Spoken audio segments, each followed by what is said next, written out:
Jim is recognized. Thank you, Mr. Chairman and members of the committee. The last president tried to include a citizenship question on the decennial census in 2020 and tried to count only U.S. citizens for the purposes of census and reapportionment. And the effort failed miserably in court for obvious reasons. Section 2 of the 14th Amendment states that apportionment of seats in the House of Representatives is based on a count of, quote, the whole number of persons in each state, unquote. Persons being the all-encompassing category much larger than that of citizens. When the framers wanted to impose a citizenship requirement in the text of the Constitution, they knew how to do it. Take the President of the United States, for example. It says that you've got to be a born U.S. citizen in order to run for president. Some of the historians tell us that was because Thomas Jefferson was trying to block Alexander Hamilton from running for president. He was foreign born. But in any event, it was very clear that you needed to be a born U.S. citizen to run for president. For those of us in the House, it says we must have been a citizen for at least 7 years. So there are lots of citizenship requirements in the Constitution. There's no citizenship requirement for being counted in the census and for purposes of reapportionment. On the contrary, the census and reapportionment have included all persons, including non-citizens like permanent resident green card holders, since 1790. That's been the unbroken practice since the beginning of the Republic. And this point was made even more clearly and emphatically by the Supreme Court in its unanimous 2016 decision in Evanwell versus Abbott, rejecting precisely the argument my distinguished friend is trying to make. Like this legislation itself, Evanwell involved a challenge to congressional apportionment based on a total count of the entire population instead of a limited count of the total citizen or voter population.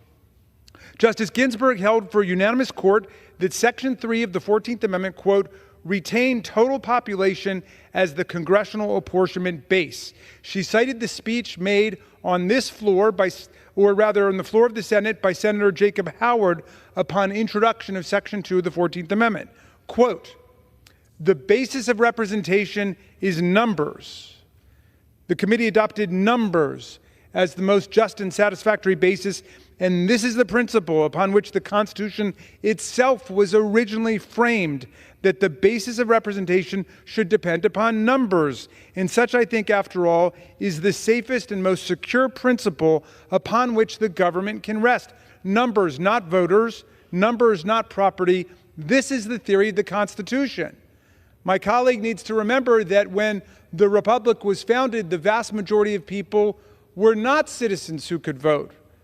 Women could not vote. Children could not vote. Enslaved Americans obviously could not vote.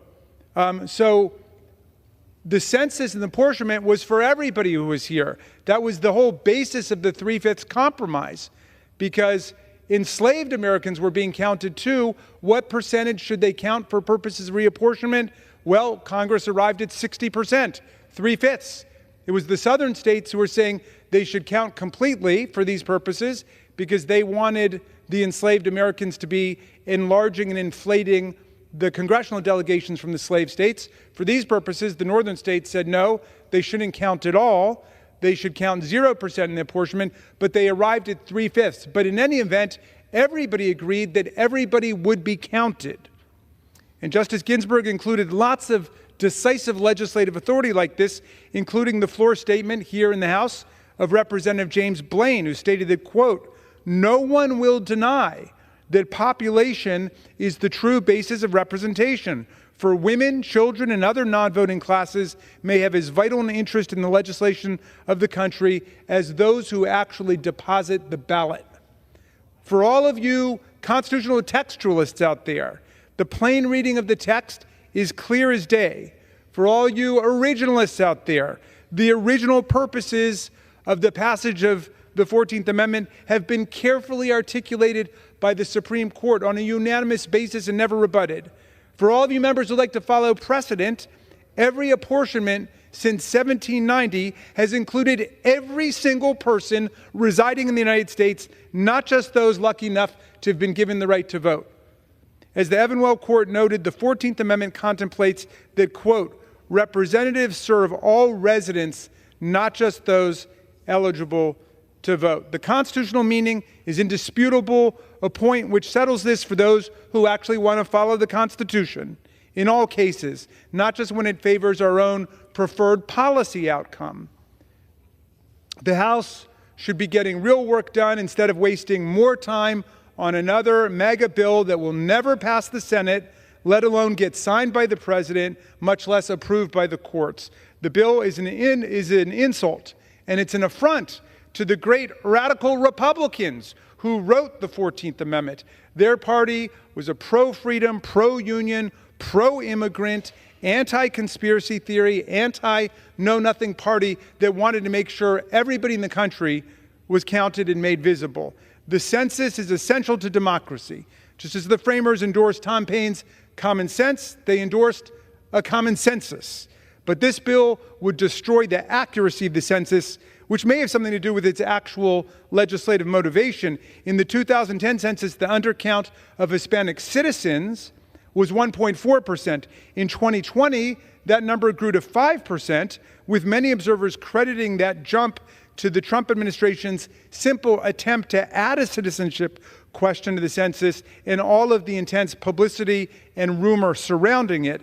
The addition of a question about citizenship will indeed deter many immigrants, including people who are permanent residents, including citizens, from completing the census. Many non-citizen immigrants who are seeking asylum or are refugees will avoid responding because of uncertainty over their status and fear of arbitrary law enforcement action. Extensive research over the last decade shows that many residents wrongly believe the Census Bureau will share their responses with other agencies. To be clear on this point, it does not. Federal law prohibits it, but that pervasive worry has prevented some people from answering questions about immigration status or responding to the census at all. Mr. Chairman, we strongly oppose this legislation as unconstitutional and unwise. It dishonors our own history and the values of the nation, and I will reserve at this point. The gentleman